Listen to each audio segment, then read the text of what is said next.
What up, what up, what up? Welcome back to another episode of Cultivated Ignorance. I am Will, the host. I am Mike, the favorite host. Or whatever. And this week, we are joined by an amazing brother, YouTuber, and Black media critic, FD Signifier. What's going on, my brother? What's good? We are about to be invaded by a 6 and 8 year old. I've got a 7-year-old, so I know the struggle. Look. Whenever Will has to look off, whenever this shit start happening, I'm like, hey, when you start doing this, now here you go right here. Here you go right here. That's it. Look at the eyes. That's it. The mute button and then the yell at nobody. Right. The vein flare up right here. Oh man. So it's all good. I am in the middle of working on 2 projects as I'm trying to get real. Like I was real a month ago. Yeah. And then fruits of labor and all that good stuff. And so now I'm like, all right, let me get real and start actually like plotting out things if I want to get, do bigger idea videos. So I'm like, I've interviewed 5 people this week for a video I got coming up, and I got one at 9:30. Excuse me. And I had I got 2 boys that we did all the bedtime stuff except go to bed. And I was like, because I know going to bed is not, I don't got it like that. I don't know how you got it, but I don't got like a just go to bed move. It's like go to bed, all right, night light, story time. Okay, I'll lay here for 5 minutes. You know what I'm saying? Like whole ritual out here. I have definitely been there. Yeah. So well, if you before we jump into the topic, if you want to actually we're gonna do the Patreon shout out. I don't want to. Oh yes. Mine or yours? Oh shoot, do yours, man. Well, actually, go ahead, baby. Eat. Actually, I don't know the name of my Patreon. That's how I know I ain't real. Okay. It's FD Signifier Patreon. I bet it's something like that. It's got to be something like that. Let me just go to my channel and check. So y'all do y'all's first. All right. Yeah, man. So we appreciate everybody's support. We appreciate you watching the free stuff. But if you want more exclusive stuff, if you want to support broke Black brothers, please go to patreon.com/cultivatedignorance. Stupid dope shit on there. Don't be afraid to join. It's only $5. Only $5. Only $5. And we're gonna keep putting up more and more content for you guys. So for the people who are already on there, they know about the dope stuff we got on there. And if you want to find out, just go ahead and join. $5. Only $5. I see your OnlyFans tab up there, Mike. Hey, don't look too much. Don't look deep into that. Don't worry about that. Think you want to shout yours out now? Or we usually give it guest time at the end of the show. It's FD Signifier. So it's just the name with no period. Patreon. Word. There you go. I'm gonna be big time one day. Listen, we can go ahead and get into you because I feel like you're already big time. Like I just discovered you about like a couple months ago, I think. I forgot how. I think because we both more than likely the Insecure video. Probably the Insecure video, but I think the algorithms aligned us because we're both big fans of For Harriet. And I watch For Harriet all the time. Will hates Black women, so he doesn't watch For Harriet. Okay, so I've only seen her in Instagram clips, and she's just constantly yelling at me. She's not. So I will say that there's something to. It's funny. I was talking to you. Have y'all watched Khadijah Mbo? I watched her before. Yeah, I like her. So yeah, she's dope. And we've had a couple conversations because she helped get me to where I am now. And we were talking about voices. And so I do not endorse what William just said about For Harriet. However, I don't either. There is something to voice quality on YouTube and the way people respond to them, especially with women. So Khadijah has a very deep, silky voice. Khadijah used to be a singer. And then For Harriet, it's kind of an around the way girl-ish voice. Now, of course, For Harriet's Harvard educated, so hopefully there's no shade intended with that. But you get my point. It's like the way you sound kind of dictates sometimes the way people perceive you and stuff in the algorithm. All this research I'm doing right now is a video about basically content creators of color and the algorithm, and how there's work to do depending on what you're trying to make. Kim from For Harriet just did, I don't know if it was a public video or if it was just for Patreon, because I've been on Patreon forever. She just did an amazing deep dive into like how these content creator platforms disproportionately cause Black creators in particular to burn out super fast. It causes everybody to burn out, but like Black creators especially, like unless you're just like complete blood, sweat, and tears, no sleep, no eat, in this shit like 10,000%, you can have relevancy one day and then just be completely gone the next day due to, like you said, the algorithm changes and what kind of content you're putting out. Yeah. And she talked about how Facebook, for example, was like heavy with videos at one point, and they just dropped that shit because they had Instagram Reels and everything. And all the people that was doing all the Facebook videos just got like left hanging. Like, I might have to pay for it. I might have to pay for it. I might have to join the Patreon to get that one because I need all the. It's interesting, but I don't want to. I don't want to like. I can talk, y'all. So like, it's y'all show. Just let me know when we got to reel it in. There's no shade. I want to get to the Manosphere. I don't want to dive too much in the algorithm. We'll return for that after my video drops. So real quick, just give us a little bit of background about yourself, like how you kind of started, and the style you decided to use kind of on YouTube. Right. So I started last year in the middle of COVID. Like you realize, I work in I know epidemiology. I'll say that. And so I was like, yeah, we're gonna be here for a while. I didn't do that. I do that early on. And so I was like, all right, I got several things I've been saying I was gonna do for years that I'm gonna have time to do. One was build a computer, learn a martial art, learn how to grill, start a YouTube channel. So I started the YouTube channel and I cooked some ribs this weekend. And so that was kind of how it started. And then what's funny is like, so at first I was just like, I'm gonna talk about movies and Black movies because don't nobody talk about Black movies. And that's not true, but I didn't know that at the time. And then it's funny, so we talking about Manosphere, Kevin Samuels blew up. The GOAT. Yeah. And so I was like, oh, this, I can't abide by this no more. Like, because I have been in a lot of different social media circles and done some of my own self-development and learning, may have had some shitty moments in my own past. And so like, I've seen, and I studied, so to tell you why I understand the Manosphere, my master's thesis is very much engaged with that.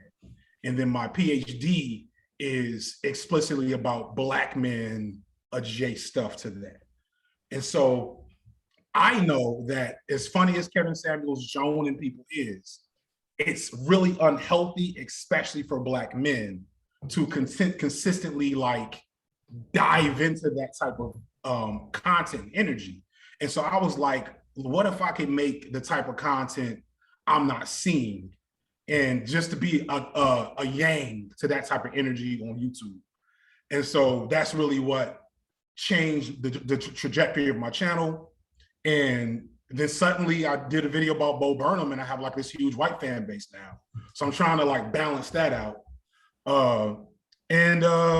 Yeah, so my whole thing is still talking about Black movies. Like I still try to censor that, but I'm basically saying, how do I speak on things of interest, social things of interest, and as much as I can tie it back to Black media, or at least media from a Black lens. So that's basically it. Fantastic. Got you. Yeah, I think Mike gave me a link to, what was it? The I Don't Dream of Labor video? Yeah.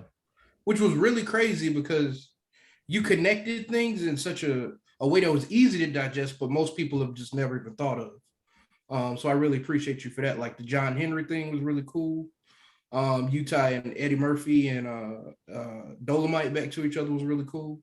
Much appreciation to you for the way you present your information. Appreciate y'all, man. I'm wishing I could find a way to get the algorithm to send me to more brothers, but it's like, one, a lot of brothers don't fuck with me. Just being real, like when you just know that, like some real angry Manosphere type dude is gonna see my face in y'all podcast and just all kinds of dislikes. So a lot of brothers don't. We cursing, right? We cursing. Absolutely. Okay, cool. We fucking A lot of brothers don't fuck with me, and then a lot of brothers just don't know that this side of the game exists. If that makes sense. And I'm talking explicitly, and this is no shade to anybody. I'm talking about like heterosexual Black men, and this is not to exclude anybody, but we tend to exclude ourselves from this type of space and energy. And so I'm trying to like create a beacon where it's like, no, it's cool. Come in, come through, get in the water, you know, start your channel, talk your shit. Just don't disrespect Black women and do homophobic shit. And then like, we can get so much healthier, you know what I'm saying? But you know, that's a tall order for some dudes. That's like some dude's whole personality. And I know I put like a question to lead it off, but I feel like we could just jump into the manosphere stuff. Is that cool with you, Will? Cool? Yeah, go ahead. Yeah. So like you hit the nail on the head of your type of channels just don't exist. And I'm gonna circle back to that later because I have I don't know if you know Abba and Preach, I'm assuming. I know Abba and Preach, yeah. So Abba had a video about why he thinks that the RedPill Manosphere people are necessary. And I was like, what? But like as you talk, I know why he's saying that. So real quick, so we have like a foundation, like what is the Manosphere for those who don't know? And we're fortunate enough to avoid that shit. And the red pill, whatever that is. So the Manosphere is like a spectrum of male-centered cis het male. So like we're talking about classically masculine men centered media and social media entities. And on like the simple end, it's, you know, fashion or outdoorsman shit, you know, stuff like that. And then like toward the middle, sadly, is, you know, kind of like toxically hypermasculine, pickup artists, Kevin Samuels. Believe it or not, Kevin Samuels is like, I would consider him like a medium on the Manosphere, because he's not as bad as it gets once you start getting to like the red pill, which is like, I hate women so much. That's all I think about. That's Super Saiyan 3 level level misogyny. It's pretty pitiful. And like, you know, and so like that's the Manosphere. And I believe, like I agree with Abba in that, and this, I actually wrote this in my thesis. The problem is the absence of, or the diminishment of like a more wholesome and like healthy presence of men who are still masculine, classically masculine, to say, yo, you can get happy and healthy without like all this other stuff. In fact, if you like look at the data and you know, if you know, then you know like a lot of these dudes on this side talking all this shit, they're the least healthy, least women getting, least like whatever types of dudes. But when you're in that space, and I know this because I was once there, right? Like I was not like, if this all this shit existed, y'all, I don't know if I mentioned, I'm old, I'm 39, right? So if all this shit existed in 1999, circa 1999, well shit, 1996 to 2002, if this would existed, I'd have been all up in there. I'd have been all up in there because I had the same isms, the same self-esteem issues, the same, you know, insecurities about talking to women and all these things. And so when you take a vulnerable boy, you know what I'm saying, because most of these are young men. These are men in their late teens, early 20s, right? And they're still trying to define self.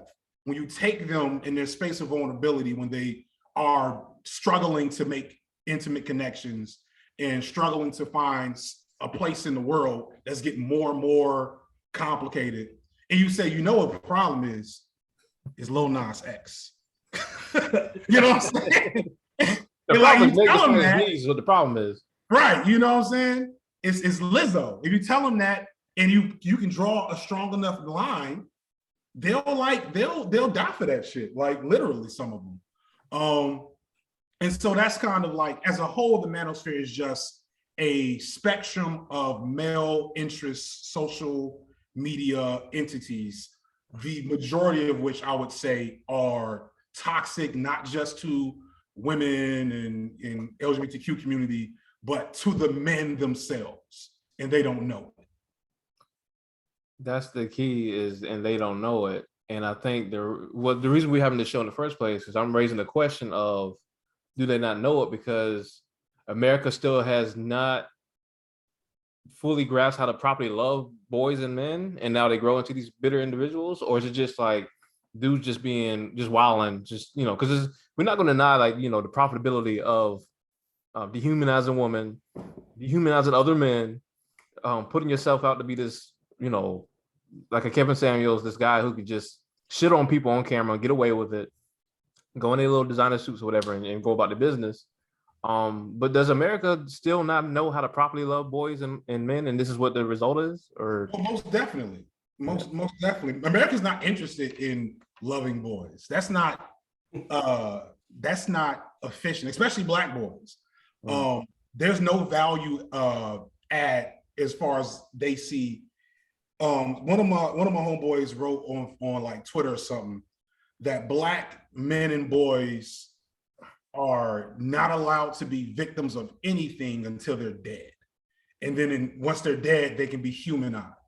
But everything between birth, but by the time, once they start walking until they die, they are aggressors, tools, providers, all these things. Now, some of those things are valuable, right, to society as a whole. And I don't want to denigrate those things, but like we've attached the idea of being a leader to being a man.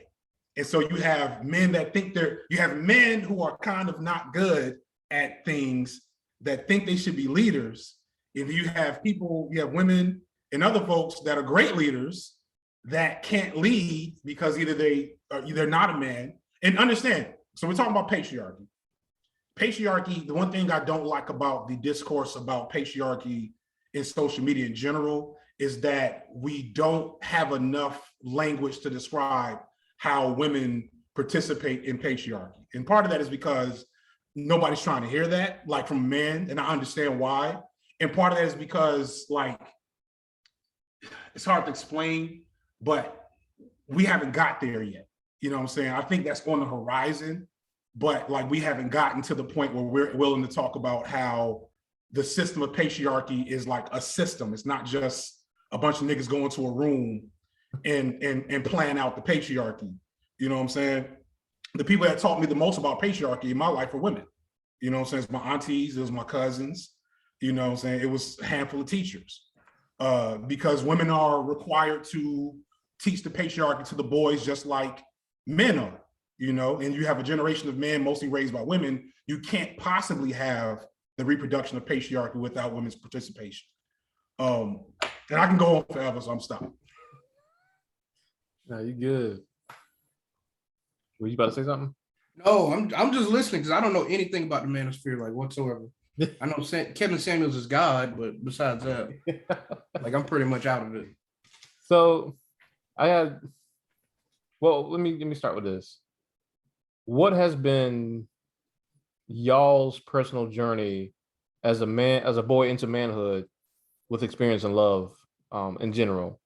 Because I'll admit that I'm just learning a lot of this stuff, like maybe a couple of years ago when a friend of mine had me on a panel discussing, there's a documentary called The Feminists on Cell Block Y. You ever seen that documentary, Feet?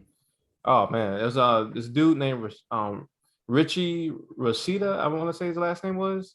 Basically, he was a prison inmate and he started reading bell hooks. If you don't know bell hooks, please get to know bell hooks. Amazing Black feminist author. He found this book called The Will to Change, which is an incredible book. Read the book, sat with it, was like, damn, this shit is real. Brought it back to his prison inmates and started a feminist movement within prison. And so I read the book, in preparation for the panel, and I was like, that, like, as somebody who was raised by a mom who was just I'm talking about just got a bucket of love every day just to drown me in it. Like, some of these things I couldn't relate to personally, but at the same time I experienced externally in the world. And so to look at my homeboys look at my homeboys growing up, and even as an adult, and being like, oh, that's why you would act that way. Mm-hmm. That's why you would think like violence is the perfect solution to that answer. That's why you don't trust women or girls, period. And you think like you gotta get them before they get you. But like I want to ask y'all, like, what has been y'all's experience? Do y'all feel like y'all were actually loved growing up as boys and men, or is that something y'all just now experiencing? I'm gonna go ahead and jump on. Yeah, me myself. I mean, I experienced love from my mother, but even with that, I think it was, I don't want to say tainted, but it wasn't, I guess, as nurturing as it could have been, because she was a single Black mother or whatever, and I think she was just, I guess, preparing me for the world as she saw it. Like, you need to be tough. You have to do, a lot of things you don't want to. You have to move in this kind of way, which was, I guess, her interpretation of what was necessary for me to, survive or whatever. And being with a single mom, you obviously feel like you don't have that kind of love from your dad in a way, as you should. So I guess from me and my dad's point of view, I guess on that aspect, like he not being there, I didn't feel loved. You know what I mean? So, yeah, I mean, I think it's just like the love you get is always going to be a little bit tainted with whatever that parent or whoever feels is necessary. Yeah, we're all products of like our parentage and upbringing to some extent. Like that's how we're formed, right? Yeah, exactly. And like what you're describing, I would call it the patriarchy. And I want to be clear in case people like clip me from the last statement that patriarchy is compulsory. Like we don't get a choice. Men really don't get a choice, but women mostly don't get a choice either because they're going by the scripts that they have in their head. And so a lot of single Black mothers, my mother is probably similar to yours, her love was very stoic. It was very conditional. You get love when you do this, you don't get love when you do that. Thankfully, my mother was not like the run outside and fight mama. Like, you come back, you say such and such hit me, you got to go back and fight them. But I knew those kids, though. I had to fight one of them. With my, I never get understanding the difference between me and these other little boys and their mamas when this mama brought her little boy back to the playground to whoop my ass after I pushed him. I learned the lesson there too, but anyway. So single Black mothers, often with, completely absentee fathers or strained co-parenting situations, they feel it necessary to figure out how to reproduce a good man. You know what I'm saying? And like, that's a wide spectrum of outcomes. And in almost all of them, they're going to be reproducing some type of understanding of how patriarchy is supposed to work and form boys. Can't be no punk, can't be no sissy, gotta be strong, stop crying. You know what I'm saying? Chivalry, open up the car door, pay for the meal, all these things, some of them valuable in some aspect, but many of them over time, toxic to like us as in terms of developing, emotionally, you know what I'm saying? And developing like developing the capacity to have effective bonds with our partners in the future. Mike, you talked about that. Like I got a lot of homeboys that, and I talk about this in one video, they're like, around my age or pushing 40, that are really like, oh, I want to settle down. And they are truly having like this crisis of understanding with why they can't like form, useful connections with women. You know what I'm saying? And it's, because they've been, on that Kevin Samuel shit before he was out for, for most of their lives. And it's, you can't just flip a switch, you know what I mean? But to answer your question, like I definitely had a nurturing mother, but that nurturing was often conditional. And the same thing with my father. My father was around, but he wasn't in the household. My father is very much closer to the typical masculine identity. So that's what he imparted upon me as much as he could. And you know, it was as good as it get offer, you know. Oh man, you made so many good points. And like, so this is the hardest shit ever. Is as a man, when you do that work of getting enlightened and learning about patriarchy, learning about, you know, what masculinity really is and how you should not define yourself by all these other, you know, external standards, but more so what you feel inside. Once you learn that, the tricky part is trying to get women who still subscribe to patriarchy to learn that. Number one, if it's a traditional minded woman who is like strictly like, nah, this is what it is, you're not being a real man, blah, blah, blah. That's one battle. But another battle is the more progressive women who do know about patriarchy, but ain't trying to hear, like you mentioned, alluded to earlier, ain't trying to hear nothing from a man about how they suffer from patriarchy. Because like, motherfucker, I'm suffering from patriarchy. What you mean? Right. Like you hit me with the violence. Right. So the hardest thing for me has always been, I have one relationship in particular where me and her talked about this all the time. Some stuff she subscribed to and some stuff she didn't. And it seemed like she kind of wanted to go back and forth, and that she wanted to, you know, go her own way. She had her own business. She was very outspoken. She was very, what a lot of, you know, how Manosphere dudes would call non-feminine. She was all in that. I was all for that. I love women like that. But at the same time, I remember feeling like, you know, she would encourage me. She would, you know, celebrate me and all my achievements and everything. But it felt like I was being built up to take care of her in a sense, because every time I achieved something, she said something to the effect of like, "Oh, you're gonna get paid from this, and then you can take me out the door and so and so," or like, "Oh, you're gonna build such and such an empire, and I'm gonna be right there with you." And it felt like, I felt like, are you encouraging me? Or are you just along for the ride? You're right. Not in a like, you know, complete freeloader sense, but in the sense of like, I wait for the shit to pay off so I can reap the benefits. Yeah. How do you kind of have y'all ever dealt with that? Have you ever? Oh, most definitely.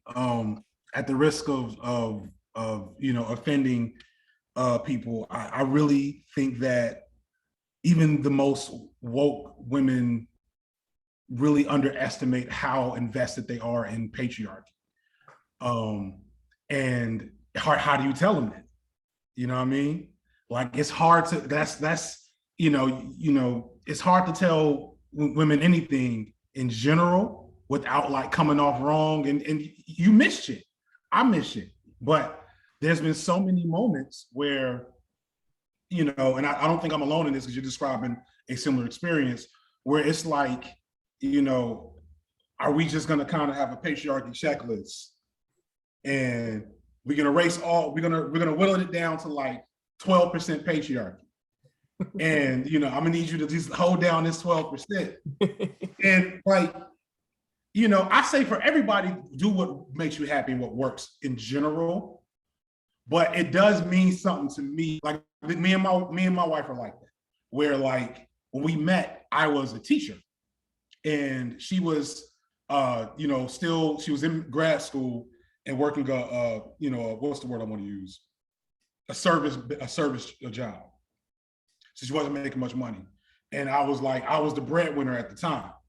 And then, but I knew, we both kind of knew she was going to school for something more lucrative than teaching. So at some point in time, she was gonna, you know, overtake me.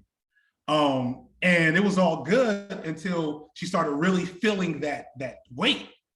And then it was like, okay, well, I guess we gotta up our patriarchy percentage a little. We got to turn this dial up a little bit. Patriarchy dial, just a little. We got to tweak it.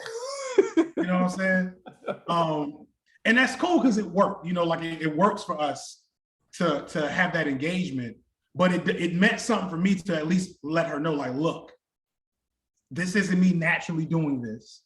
Don't put me on no pedestal, and don't call me out when I'm not up here, because like, I'm now exiting my comfort zone, just like you are trying to get back into yours. So I think if that happens, it's all good.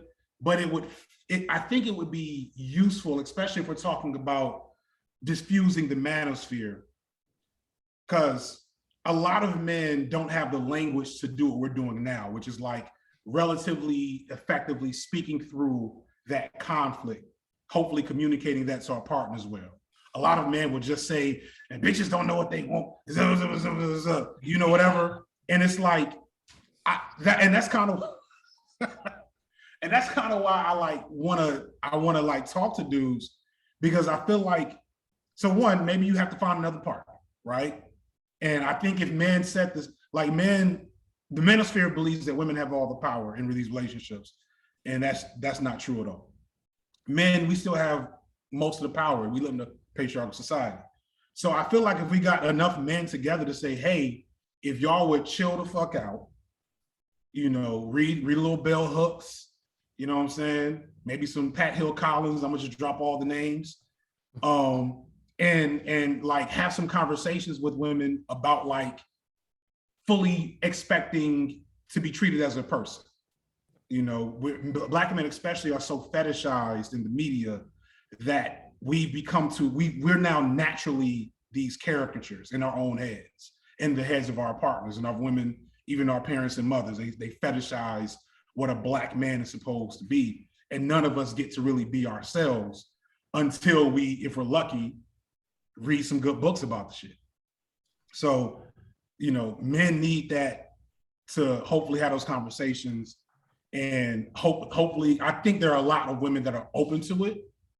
And as soon as we stop killing them and beating their asses and talking bad on the internet, we can get a lot done. We can have a real conversation. But that's a tall order, unfortunately. And I want Will to answer the question, but I do want to, after that, I want to speak to why I think a lot of men don't do that. Aside from the fact that you just don't want to take accountability, I think it's much deeper than that. But Will, can you speak to that experience of feeling like a woman was just kind of building you up so she could go along with the ride of patriarchy? I mean, like I've always been down bad, so like I've never been building anything, but no, man, like there's definitely been situations where I've like had a committed partner, and like there were things that I wasn't naturally subscribing to as far as like patriarchal roles and stuff like that I was definitely asked to take part of, which I was like, I'm just not, because this is not part of me. Like, yeah, and it hard was pass. Yeah, and it was crazy because it was stuff we had talked about before. You know, like you just say like, yo, I'm not, you know, I got allergies. Like I'm not cutting no grass. You know what I mean? Stuff like that. And then like, lo and behold, we move in together. I'm getting this look like, why the fuck is the grass so high? I told you I wasn't cutting no damn grass. Like what? Like we knew this. Right. The funny thing about that is like Will actually die if he tried to cut grass. That's not even like, bro. Like I'm definitely allergic to cut grass. Like, but yeah, man. I mean, it's funny how like you'll say things to your partner at one point or at any point, and when it comes time to do those things, they're looking at you like they didn't hear you say that I'm not a part of this. So it's like them trying to shift you as you kind of go along, and like, oh well, he's just kidding, or he'll do it at some point, whatever, just because that's what I'm used to men doing.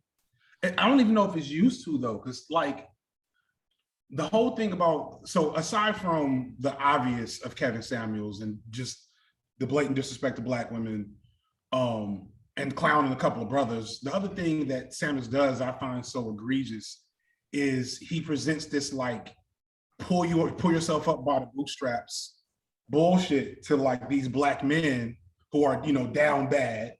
You know what I'm saying? Like, yeah, just become a high value man. Just do it. You know what I'm saying? Lose weight, buy some new clothes, nigga. Like, and so I said it to say, that's not the reality for most Black people. Black men have never been able to truly participate in patriarchy in the white context, which is what a lot of this red pill, especially the Black red pill type stuff is. It's Black men secretly wanting to have power like white men have. Exactly. To control and dominate their women like white men do. Which is why they get so mad at our women, because like our women have never had that either. So like, you're not just gonna come and dominate a Black woman unless you truly got the bag and she's truly into that. And even still, it's not gonna be, you know, with the same set of, you know, features that, you know, are more typical with white partners. So like, that's just how, so I said to say, it's not that they're used to it, it's just how pervasive patriarchy is in our world. It's how, you know, often we see it. And even when we see it, like, even when we don't see it explicitly, we interpret it as supposed to be patriarchy, if that makes sense. We'll see something that subverts patriarchy and still interpret it in the patriarchal context in our head. And you know what I'm saying? Or say that's not how you're supposed to do it. A real man's supposed to, you know, blank. It's like a list on Twitter now of all the things real men aren't supposed to do. Like, it's like 30 things long now. I think the newest one was drink lemonade. You know, yeah. You can't drink lemonade, not in public. No, you can't get a man to drink. No, absolutely not. But like, real quick, I wanted to. You kind of hinted on it, but is there a difference between the Black manosphere and the white manosphere? I mean, in the end result, no, but in the like the venues, yes. The Black manosphere. So if the white manosphere starts with like outdoorsman shit and ends with incels, you know, that hate women and like school shooters and shit. The Black manosphere starts with, I don't know, fitness, a lot of fitness stuff, hotep type in communities, Pan-African, pro-Black communities that are relatively conservative. It starts there and it ends a little bit before school shooters, but it still ends with. I'm just being, we don't do school shooters. The cutoff is Columbine. Cutoff is Columbine. That's legit. Damn, I should name my paper that. I might name my second paper that. The cutoff is Columbine. No, legit though. Like if you look at spree shooters, people think that only white people do spree shootings, and that's not true. Black people are white men and Black men are proportionally represented in terms of spree shootings, depending on how you define them. However, if you define spree shooting, if you look at spree shootings where the shooter doesn't really know any of the victims and just went to an arbitrary spot to shoot, or went to a school to shoot just random people, those are all white. Whereas a Black man will shoot up his ex-girlfriend's house. You know what I'm saying? Will shoot up his ex-girlfriend's job. That happens a lot, actually. But they don't put it in the same category because it's not as senseless. You know what I'm saying? It gets icky there. But yeah, so there's some differences. But the thing is that the Trojan horse is pro-Black shit. The Black manosphere will hide the misogyny and the homophobia in pro-Black rhetoric, which is why it's hard to like get dudes away from it, because they've successfully, one of my first breakout video was about this documentary Buck Breaking. I don't know if y'all heard of that. I heard of it. I'm not gonna watch it, but yeah, it was tough, bro. It was tough. And so basically it's whole, yes. But your boy Tariq Nasheed. Tariq Nasheed. Okay. Good old Tariq. And it's basically the whole documentary just talking about how, you know, Black gay people aren't real because the CIA and soy milk and shit. It's really, so if you wanna laugh, like I don't smoke, but I wish I did, because I would watch that documentary while high. Because it is unintentionally hilarious. Anyway, but like, so you have like a whole documentary about how, you know, being gay is wrong and real Black men ain't gay, yada, yada, yada, because they've attached it to white supremacy. And the irony is the homophobia is innately white supremacist. Like that is not of us as a people organically. You know what I'm saying? That's not like people like, there's no gay people in Africa. Shit. Like you look through Africa's a huge continent. There's a lot of gay people in Africa from way back when, but you know, the niggas don't want to hear that. So you talked about earlier, and you already touched on this, because it's one thing that, you know, try to get women to understand or whatever, but as far as like getting men to understand these things, you think that would be the easiest thing ever. But, like, it's far from it. Yeah. I think the reason that it's so hard to get through the men, and to circle back to the Ab and Preach thing, if you don't know Ab and Preach, they don't identify as the Manosphere, but still like very misogynist in their views and shit. They're kind of like the low-hanging fruit YouTube channel of like, let's embarrass somebody today and talk shit about them. So Apple is talking about like he doesn't identify as the red pill manosphere, blah blah, but he thinks it's necessary because men don't have any outlets to be vulnerable, to be completely emotional, to say how we really feel. Like, we're so busy performing all the time. Like, this is the only way it can happen. And I'm like, watching the video, like, oh nigga, come on, like, you just don't find any excuse to be gross. What's so wild is I went back and rewatched your video on black men in love in cinema, which is, if you haven't seen, I've meant to send this to you, Will. It's like an hour, but it is probably the most amazing and most devastating video I've watched in a minute, because I love how well you put it together. But when I watched it and I finished it and I was sitting with it and everything you said, agree 1,000%.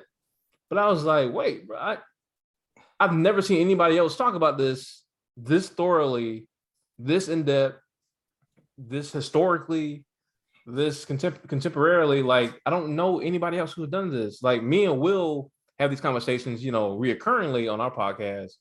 But we two comedians, we just out here trying to have fun and have good conversation. But like, I was like, nigga, I don't know anybody who's talking about this shit. Yeah. I was like, I think that, it's hard to get through the people like Abba and Preach because the bar for like healthy masculinity is so low. Super low. Somebody said, one of my comment, I don't even think it was my video. Somebody said, I love you. You don't say, I love seeing a black man that don't call women females. And I'm like, fuck, is that the bar? That's the bar, nigga. We got so much work to do. That's the bar, nigga. Like, to just not, like, I hear, so that thing where dudes like find any reason to just call women out their name and shit, right?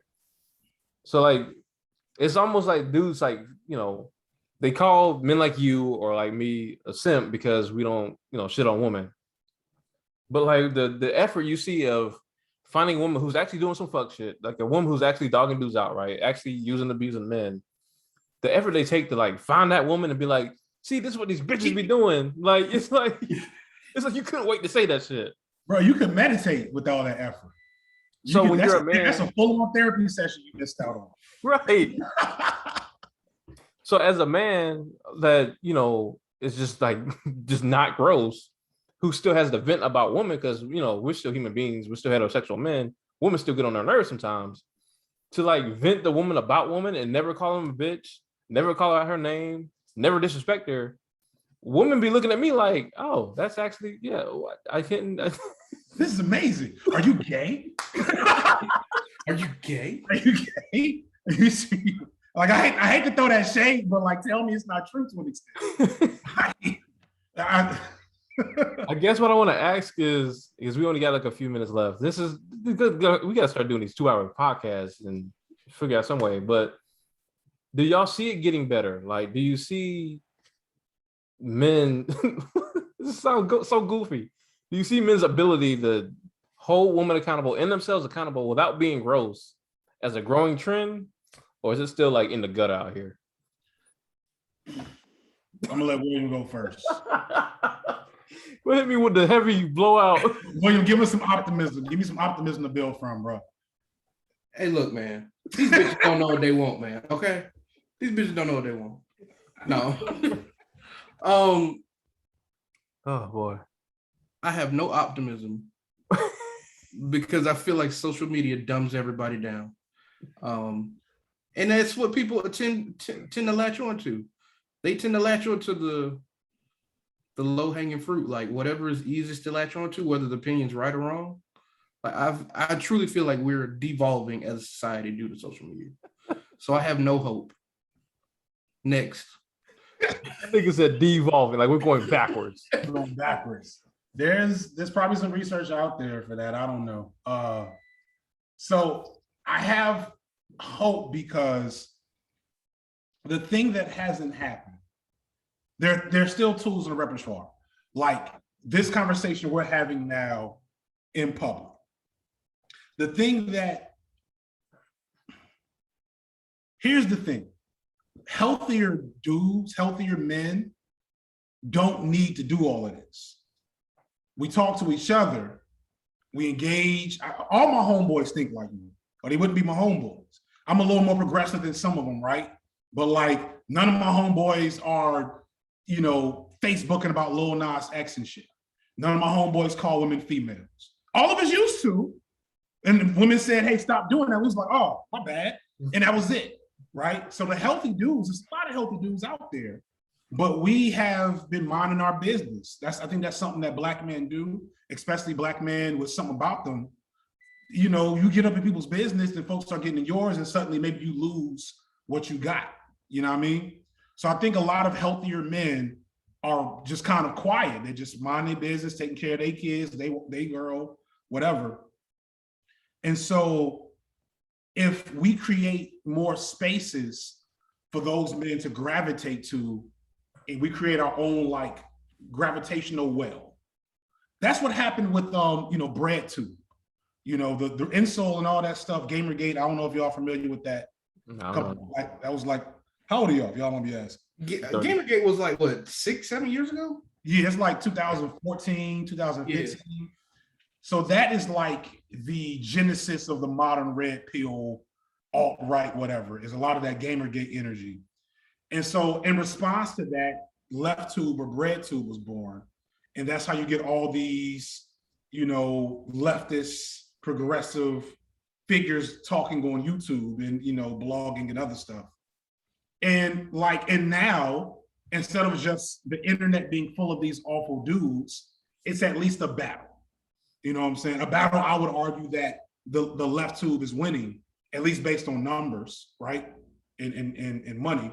So I think there's hope, because most of these men, when it quiets down, they want to be healthy. They want to find love, they want to be healthy, they want to get money. And if you can show them how to do that, two of those three at least, they're gonna divest from a lot of this shit. They've seen the Me Too movement change the consequences. So there's that. So if we can pull more folks into the conversation with smarter things to say, get dudes to put it on the line a little bit, I think there's a lot more positivity that can happen. And that will also, and last thing I'm talking, that will also, for lack of a better way of putting it, like mellow out some of the like fire from the ladies who are tired of being beaten up by the worst dudes in the world on the internet. You know what I'm saying? Like, I've gotten messages, and I don't like own this too tough, but I've gotten messages from Black women saying, like, seeing you has brought me some peace, because I've been hearing so much ugliness and negativity from Black men, and it's like I was ready to give up on y'all, you know? And so like, we need that. We need all that energy, and it's just folks need to, you know, put themselves out there. And you know, if I show them that there's money to be made, I know at least some folks are gonna start. You know what I mean? Patreon, FD Signifier, / You hardly know it. Because the AdSense is where it's at right now. The Patreon, because I don't want to overpromise on my Patreon. I owe them a blog I got to get done by tomorrow. Yeah, man. If you get that URL down, you be set. You put the / behind the actual URL at the end of it. You go get there. It's fine. But yeah, no, everything. I think especially if dudes know how much, I think, and I'm gonna talk about specifically Black women here. Black women want men to get better. I think, like they still, you know, the angry woman. I don't want to do the angry Black woman stereotype, but like angry people who happen to be women online, you know, talk shit about men all day, and we'll say like, we're done with y'all. We're divesting. We dating the white boys. They say all these things, but most Black women want to date Black men. Like that's just you know, science or whatever. And when you talk to women with some sense, and you actually talk to her with respect, and you actually listen to her, and you actually exchange ideas and are actually willing to be wrong, you will see, like I've seen women go on entire rants, And then I will like either private message them or just comment on the thing with just like, can you tell me more about like what you mean by so-and-so? Or actually, do you know the history of so-and-so? And we have a dialogue, and it's not even because dudes like to make it believe that women not even gonna listen to us. Like they like to think that they calling us out, so we're gonna call them out. They wanted to make it like a war. I literally heard somebody on Clubhouse saying like the black man is at war with everyone. Fucking Clubhouse. Oh, we're gonna have another episode about Clubhouse, but my man was dead serious. Like he was emotional on the mic. He said black men are at war with everybody. The black woman, the gay niggas, everybody wants to kill the black. My man was out here wilding, and people were trying to talk to him on Clubhouse, and he was just not hearing it. It was just like boom. And it's like if you just, like you said, if you just sit back for a second and listen for a second. I completely agree with you. Like black women want us to be better. Right. Because they want us. You know, the last internet fight I had with a sister was last year actually. And I left real upset, but like it was like, you know what, it is what it is. Because she compared black men to the police. And I'm like, Heard that before. That's like I was with y'all a little bit with the black men of the white people of black. Like I rode with you on that. I wasn't feeling it, but I got the logic. The police was like, you were really hurt and you were lashing out at me, and that conversation didn't end well. We don't really talk no more. But like my response was, that's not true. Y'all love us. I'm not trying to say that to be shady. That's just the reality. Y'all love us like we love y'all when we can get all the shit out the way. Right. And the other thing, something you said pinged in my head, how the dude yelling on Clubhouse. The thing that keeps me up at night is how much pain brothers are in right now with minimal outlet or recourse, or even the mindset of how to address that pain that they've been holding since they were very little children. They don't feel like they can talk to their boys all the time about it. They definitely not talking to their ladies about it. They refuse to go to therapy. So where's it go? It goes in the bottle. You know what I'm saying? It goes to I've been preach. You know, Lord Jesus. and they're on the lower end of it. They're like playful toxic. Right, you know? right. Like when you start getting to some of these other dudes, you know, owning Tariq Nasheed, it starts sounding like your boy on Clubhouse. Right. That's not a man speaking, trying to like convince anybody. That's a lash out. Right. You know what I mean? Exactly. Excuse me. Exactly. We can talk all night, yo. I really appreciate you coming on. Please shout out whatever you got going on. What you got coming up? I know you got this project coming up. Please tell us. So I got 2 projects. I got a Kanye video, God willing, next Friday. Oh. But it's gotten so big and so emotional. Have you seen my Mike Tyson video? I didn't watch the whole thing yet, no. Please watch my Mike Tyson video. That's simply my favorite video. So this is in the vein of that. I low-key shed a tear watching like old Kanye interviews. Yo. Because it's like, you think about some of the stuff we talk about now and how Kanye was like an early avatar for like Black masculinity growth. Early, right? When he first came out, he was like, look, I'm gonna just talk about my emotions and my mama. You know what I'm saying? Like, and it was like beautiful. It's like, man, I love my mama too. In fact, I love a lot of things, Kanye. That's why, you know, and then like, so at some point, you know, it's like a Marvel what if. When is that dropping? I can't wait to see that. When is that dropping, yo? That's God willing next Friday, but it's starting to look a little rough. I'm also in the middle of that doing a video on like YouTube stuffy stuff. And it's a lot of moving pieces with that. I talked to an animator yesterday. I'm about to hire at least a freelance one-off editor for some stuff. My cousin's making me a beat. Like, it's a big project. I want it to be like this big deal thing. So it's eating into time. I got real work shit I'm still doing. The brother ain't full-time yet on YouTube. But anyway, so check out the channel. It's FD Signifier on YouTube. FD Signifier on Twitter and Instagram, and /patreon.fd Signifier HTTP. You put that. We don't quite know yet. Leave it alone. Leave it alone.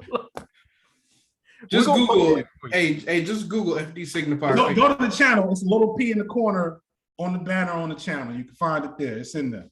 We're gonna put the link in the, and don't even worry about it.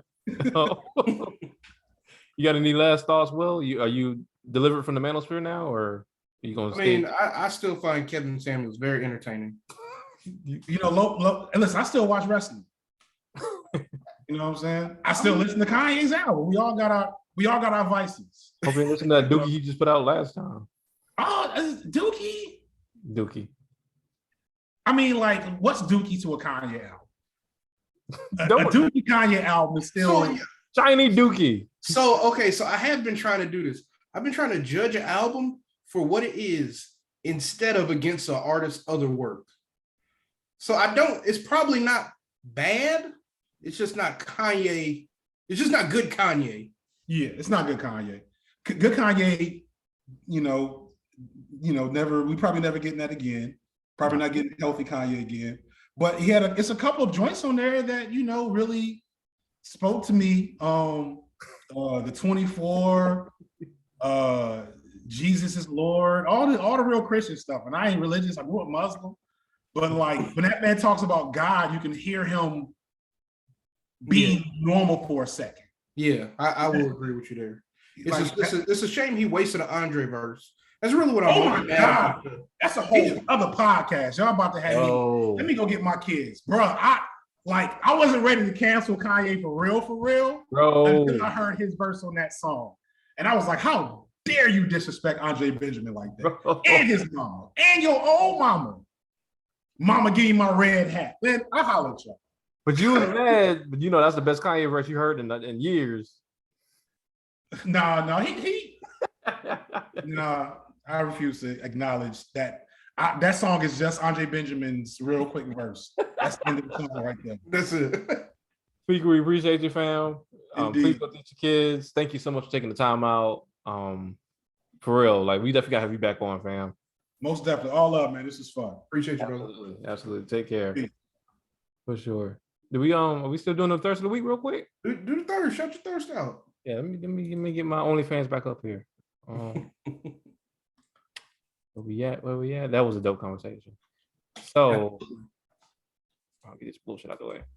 Thirst of the week for this week is Miss Umi Yanta out of Berlin. Umi, as you can see, super beautiful young lady. She be out here skating. She's part of a dance, not a dance team, but a skate teaching school called what is it called? See, you're supposed to be showing this while I'm talking about her.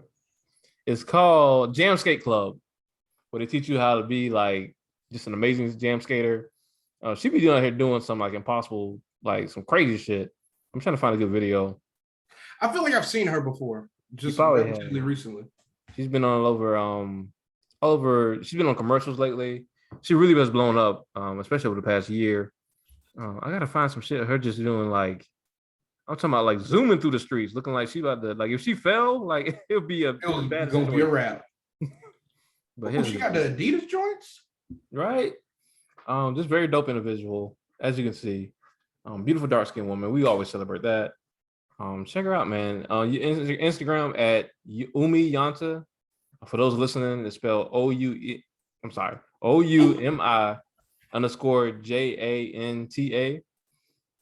She's very dope. Very funny. Don't look for her interviews because 99% of her interviews is gonna be in German, so you're not gonna understand what the fuck she's talking about. But she German? Yeah. But yeah, very dope individual. So yeah, man. That's today's episode. That was super. I'm so glad we got Feek on here. Oh yeah, absolutely. Extremely dope individual. I love the way he presents his stuff on YouTube. Yeah. But it was really good. It was like, I don't know if you've ever, well, I'm sure everybody's seen it, but like people who make reaction videos and like they link all these little pictures and you see stuff popping up all over the place. Yeah. And 9 out of 10 times it looks messy. But his is like his is very well presented. It's not reaction videos. It's more like a video essay, I guess you would say. That's actually what he calls them, video essays. Yeah, video essay. And he just links and connects everything together beautifully. I love how mindful he is of like so many the many dynamics of it. Like, you know, it's easy to just jump on the camera, have some controversial shit to say about men or women, and just be, you know, just two-dimensional, just trying to get you, you know, trying to get your clicks up. I've seen so many videos of him already being thorough, but then doing like an edit in, be like, yo, I actually didn't put that in proper context. Let me put let me put some more background to what I just said.